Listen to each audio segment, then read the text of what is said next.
kemudian momen itu datang. Ternyata Politik itu terkait momen itu. Ya kan? ternyata Lah.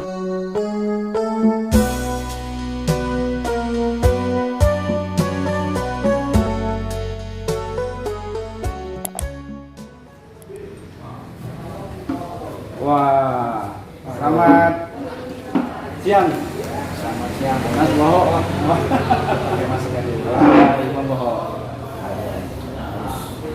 Harus tetap mematuhi protokol kesehatan ya.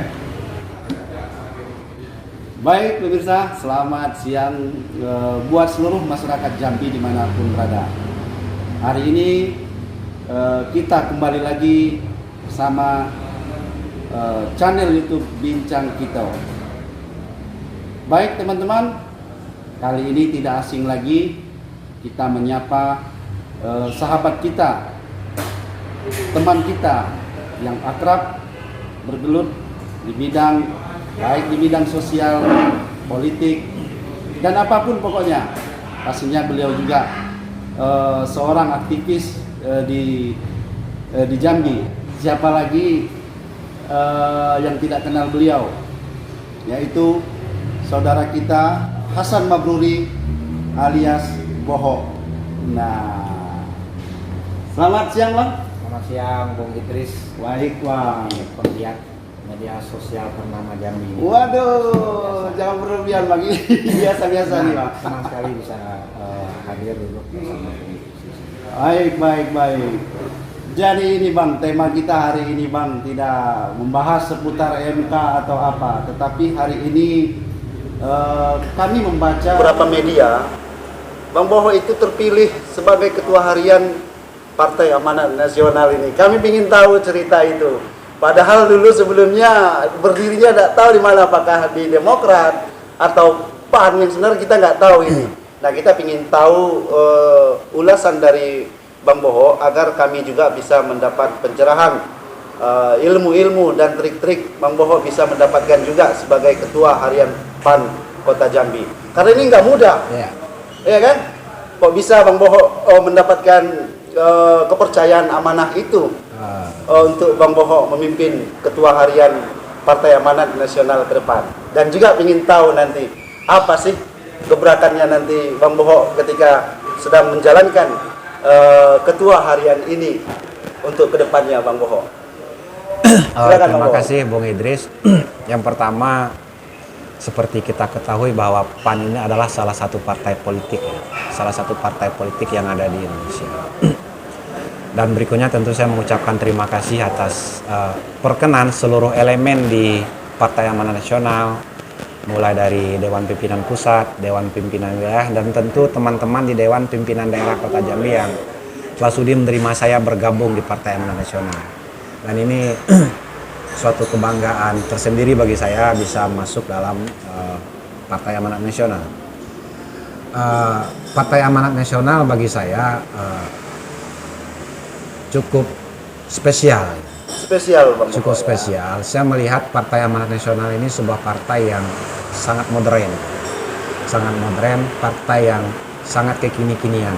Dan Partai Amanat Nasional bagi saya partai yang sangat terbuka, partai yang tidak menutup diri terhadap hal-hal luar. Gitu.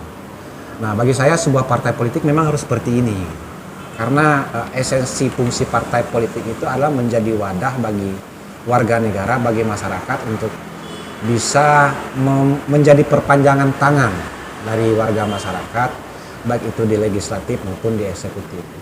Makanya akhirnya saya memutuskan untuk bergabung di Partai Amanat Nasional.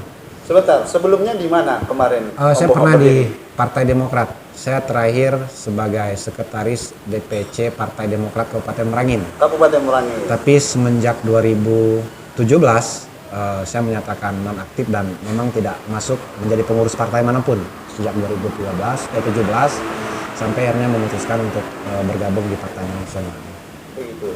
Nah kemudian berikutnya secara kebetulan sekitar bulan akhir Februari yang lalu Partai Amanat Nasional Kota Jambi ini melaksanakan musda. Musda itu proses 5 tahunan untuk menentukan kepemimpinan dan berbagai hal. Nah, saya memberanikan diri untuk tampil gitu. Memberanikan diri untuk tampil mendaftar sebagai calon ketua. Calon ketua DPD atau ketua harian dulu? Ketua DPD. Ketua DPD ya. Ketua DPD PAN Kota. Saya juga tentu meminta arahan dan petunjuk dari para senior di DPD Partai Nasional dan mereka membuka ruang untuk itu. Maka saya mendaftarkan diri menjadi calon ketua. Tapi ya kemudian pada prosesnya alhamdulillah terpilih sebagai ketua itu Bang Rusli Kamal Siregar. Iya benar. Beliau adalah ketua fraksi PAN di DPRD Provinsi Jambi dan saya ditunjuk oleh DPP untuk menjadi ketua harian. Ketua harian yang diharapkan nanti bisa membantu kerja-kerja beliau di DPD PAN Kota Jambi.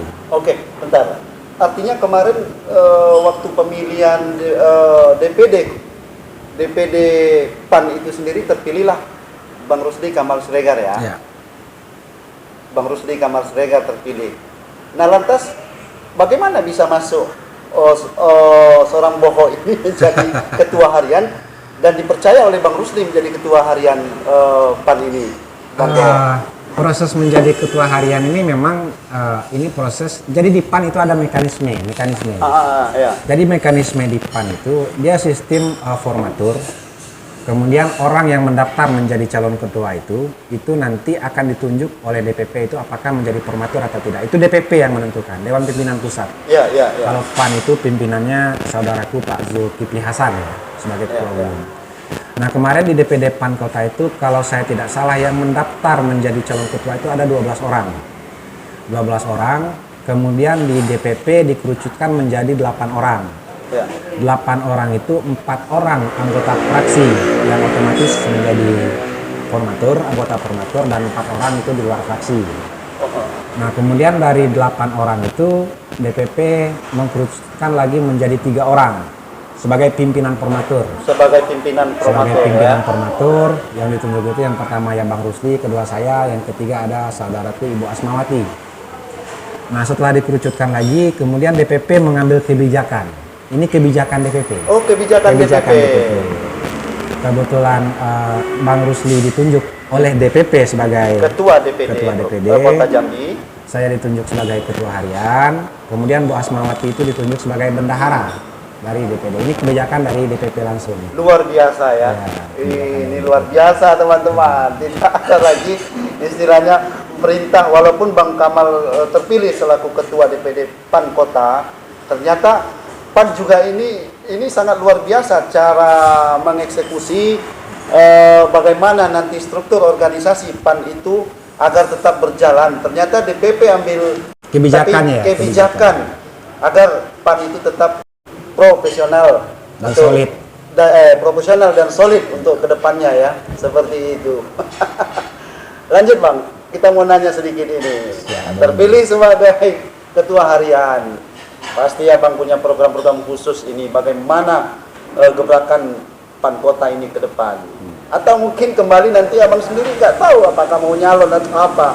Ya kan kita nggak tahu nih, ingin tahu hari ini.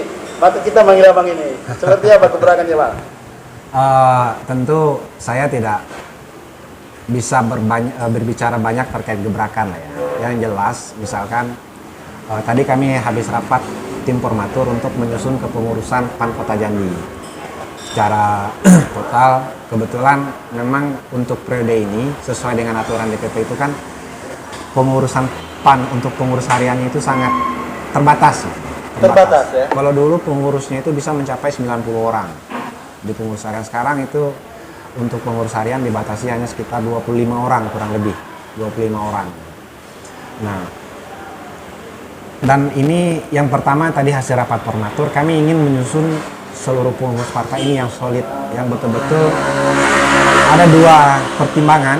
Yang pertama dia punya kemauan, yang kedua tentu dia punya kemampuan dalam berbagai hal. Gitu kan. Susah juga kalau orang punya kemampuan tapi tidak punya kemauan. Iya. Begitupun sebaliknya. Itu tadi sudah akan dirumuskan. Dan mimpi ke depan tentu PAN ini khusus untuk Kota Jambi.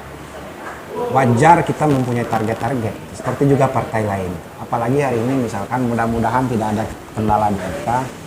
Gubernur terpilih Jambi juga sudah menjadi kader PAN gitu. sebagai MPW di wilayah atau di provinsi. Nah, tentu ke Bapak depan Dr. Al-Haris ya. Dr. Al-Haris tentu ke depan kita memiliki target-target. Tidak ada kata lain ya harus menang di Kota Jambi sebagai pemenang pemilu. Itu target kita. Luar biasa. Tapi ini tentu semua tidak akan tercapai apabila soliditas tidak bisa kita Dan jaga. sinergisnya enggak ya. Dan terpenting kan bagi DPD PAN Kota Jambi ke depan, ini kan semua orang politik. Ya. Tapi catatan penting kita ingatkan untuk tidak berpolitik ke dalam, kalau Ya. berpolitik keluar. Ya, ya. Sementara ke dalam ya kita harus menjaga soliditas agar kerja-kerja partai, rencana kerja-kerja partai ke depan bisa kita jalankan dengan baik. Baik, luar biasa. Ada rencana mau nyalon? Saya kira Ada pilihan sebentar. Ada Pilwako, ada di DPR loh. Gimana Bang Woho? ini Bung Indris ini kalau sudah ngomongin politik ini terlalu dalam. Iya. Saya kira setiap orang yang terjun ke dunia politik pasti mempunyai target-target. Iya, iya, iya. Mempunyai target-target. Saya banyak berkaca dalam dunia politik itu dari Haris. Iya, iya. Ketika memasuki arena pemilihan gubernur, beliau termasuk figur yang tidak diperhitungkan orang.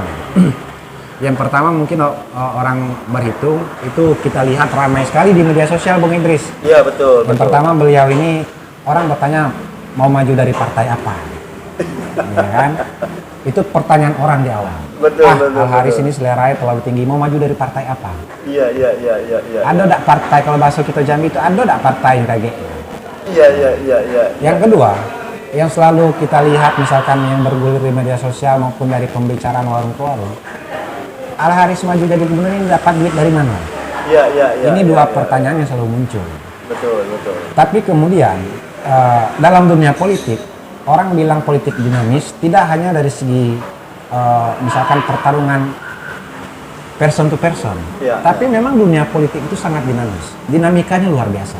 Iya, iya. Dalam perkembangannya kemudian, Al-Haris orang yang pertama mendapatkan dukungan partai politik. Betul, betul. Kemudian yang kedua, yang katanya tadi tidak punya uang, ternyata beliau yang ditakdirkan dipilih oleh masyarakat dengan 596.000 suara. Sangat signifikan. Kembali ke posisi saya berpikir dunia politik itu kemungkinan itu serba ada. Serba ada ya. Serba ada. Tinggal lagi saya pikir, apalagi kalau berbicara Kota Jambi. Pasca kepemimpinan Bapak SY Fasa, saya jujur saja, kepemimpinan Bapak SY Fasa ini cukup banyak hal yang harus kita apresiasi. Apresiasi Pak ya. Tapi tentu ada sisi-sisi yang mungkin perlu penataan dari sisi lain. Iya, iya. Ya kan? Karena setiap pemimpin itu selalu ada kelebihan dan kekurangannya, itu biasa. Biasa. Nah, terkait politik Kota Jambi ke depan, saya juga tidak berani terlalu muluk-muluk berpikir. Tapi sekali lagi politik itu adalah momentum. Bohong orang berbicara politik jangka panjang, tapi kemudian momentum tidak berpihak akan sulit. Betul, betul. Nah, saya contohkan ke Haris tadi. Haris orang yang dari awal mungkin underdog, tidak punya partai politik, tidak punya uang, ya kan? Tapi kemudian momen itu datang. Ternyata Nah, politik itu terkait momentum, ya kan? ternyata Alhamdulillah terpilih, walaupun hari ini masih Iya. ada proses-proses yang harus walaupun kita ada lewati. proses-proses. Ya. Luar biasa ini Bang Boho. Siap. Terima kasih ini Terima kasih waktunya Bung Bang Idris. Boho. Terima kasih. Sedikit Bang Boho untuk penutup kita. Ada pesan-pesan untuk masyarakat Jambi? Pesan saya untuk seluruh masyarakat Jambi, saya ini selalu berulang kali mengatakan politik itu adalah permainan, dan permainan ini bukan untuk dipermainkan. Artinya saya ingin mengajak kepada kita semua, politik harus kita manfaatkan untuk hal-hal yang baik.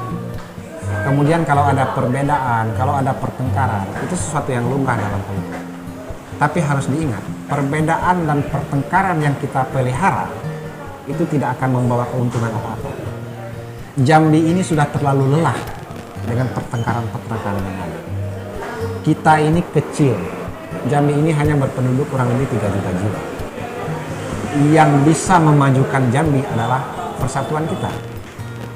Yang bisa membuat Jambi berkembang adalah kemauan kita sama-sama untuk mengembangkan. Jadi kita boleh berbeda, kita boleh bertengkar, tapi kemudian itu tidak boleh kita pelihara. karena pertengkaran yang dipelihara itu hanya merugikan tidak hanya saya tapi bagi kita semua.